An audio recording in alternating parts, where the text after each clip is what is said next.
we hear from Paul's letter to Timothy these words: pursue righteousness, godliness, faith, love, steadfastness, and gentleness. And thus it begs the question for us as we reflect upon these readings: what is it that I pursue? What consumes my time, my energy, and has captured my heart?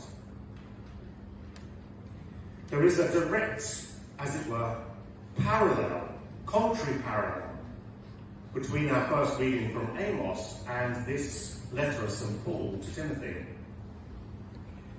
In Amos, we see the rich lounging around on couches, drinking wine, eating sumptuous foods, blinded to what is going on around about them, blinded to what's taking place in front of their eyes as they are consumed with their material wealth. What are we to make of these things? There's a couple of things that need to be said as we follow this through. Firstly, we should see in our readings something that might be, or should be, both reassuring and slightly terrifying. That is, whatever injustices are happening in this world, when they come before God, they will be put right. They will be put right. And that should encourage and terrify us to a certain extent in equal measure. The second thing to mark is that this is not, as it were, a primitive socialist track which despises wealth. It actually is not about wealth creation, but it is about what we pursue above all else. What do we pursue above all else? And of course there's a great danger within the church itself to, when reflecting on readings like this, to emphasise the social gospel, important though that is, absolutely important, but almost to the exclusion of everything else. And then we are in danger of separating God out from our social activity, the right works of looking after the poor, and forgetting God. And if we do so, we are falling into, well, what ends up being practical atheism. So here we are constantly being called to pull together this notion of where and what is it that we pursue? What is our priorities? And each element that we pursue has its own rewards. If our focus is on material things alone, that's all we're concerned about, it has its own reward, which is in this temporal world. And when this temporal world is done and we die, all that we have pursued dies with us, and we carry nothing forward into the next life. St. Paul is reminding us then that the pursuit of the virtues, the wonderful virtues of God, of righteousness, godliness, faith, love, steadfastness, and gentleness, these are godly virtues, and they touch on that which is eternal. And if we pursued those, then when we die, we carry those virtues with us into eternal glory. So each has its end, as it were. So we are constantly asked this question: what is it that you and I pursue above all else? So to pursue material things alone makes us blind, as we see in the Gospel reading. It's interesting, the rich man, we never know what his name is. The only name we know is the poor man. The only one who is named in God's presence is the poor man, Lazarus. The rich man there is no name for him. It's because as he's pursued those material things, it's like he's left and died with those material things as he has passed on.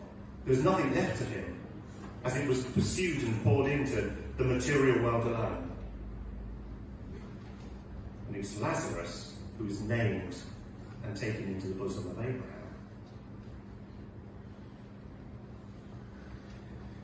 Again, we keep coming back to that question. What is it that we pursue? The rich man was blinded that he didn't even see Lazarus in his pursuit of his own comfort. Didn't even see his sufferings, and reveals something of his attitude in the use of material things and of other people when he says to Abraham, almost like, send servant Lazarus to, dip his finger in the water to call me. Well, send him then to go and send my brother. Like he's an object to be used and sent for his own will and purpose. And when we pursue the material alone, we end up seeing other people as that which we can use and often abuse for our own ends.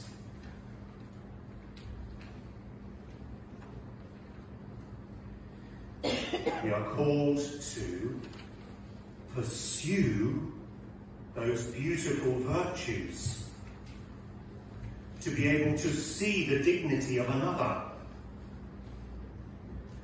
We are called to, as it were, care for our brothers and sisters, those who are in need, the persecuted church around the world.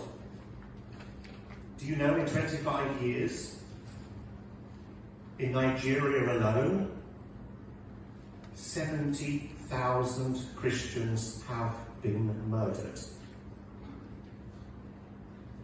That's in Nigeria alone.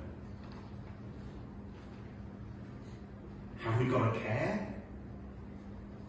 Have we got to care? It's written all over the news, isn't it? All those Christians being murdered all the time. You see it every day, isn't it, on the news? Latest update, most persecuted people in the world are Christians. Well, who knew? It's not even mentioned. Have we got to care? Are our eyes open to the suffering? Not only the suffering that is within our doorstep, but the suffering that we know within our world. It opens our mind as we pursue Christ to see the dignity in others, broken, destitute as they may be, suffering as they may be. And indeed, when we pursue the things of God, what we become aware of is that we are broken as well. When we stand before Christ, as we come to receive him at the altar, we recognise we are all beggars. We are all beggars. And that Christ himself, out of love, has poured out all that he is and all that he has to raise us up. And if Christ has done that for us, surely it is incumbent upon us as disciples of Christ to do that for others.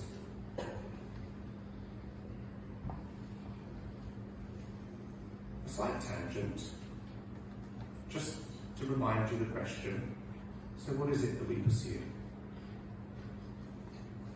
Now a slight tangent, which is related, but a tangent. We gather here from so many different places, different countries, different cultures. We've known different liturgies, different rites. And one of the wonderful strengths as we gather around the Lord in unity is that we can bring all that the church has authorised, all the church has permitted, all those different traditions, why we call ourselves Catholic, universal, we can bring all that richness together.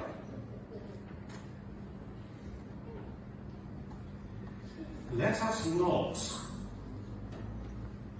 use our differences as a means to start saying them and us.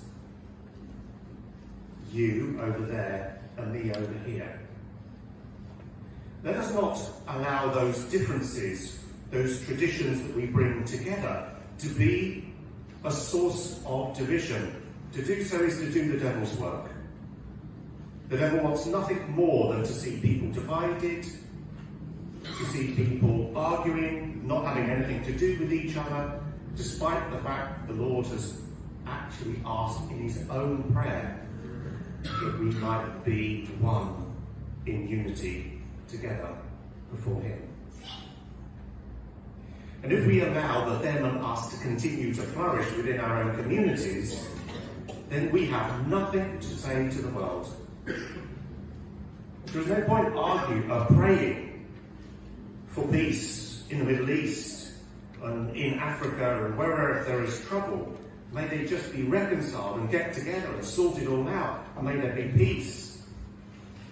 If we can't even do it ourselves, amongst ourselves, we've got nothing to say. So let us take the log out of our own eye first, before we seek to take the speck of dust out of somebody else's. Again, we are asked that question. What is it that we pursue? Because if we pursue righteousness, godliness, faith, love, steadfastness, gentleness, indeed Christ himself, then there will be no division.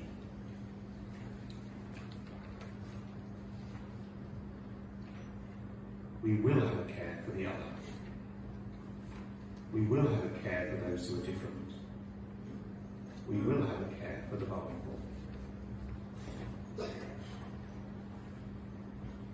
What is it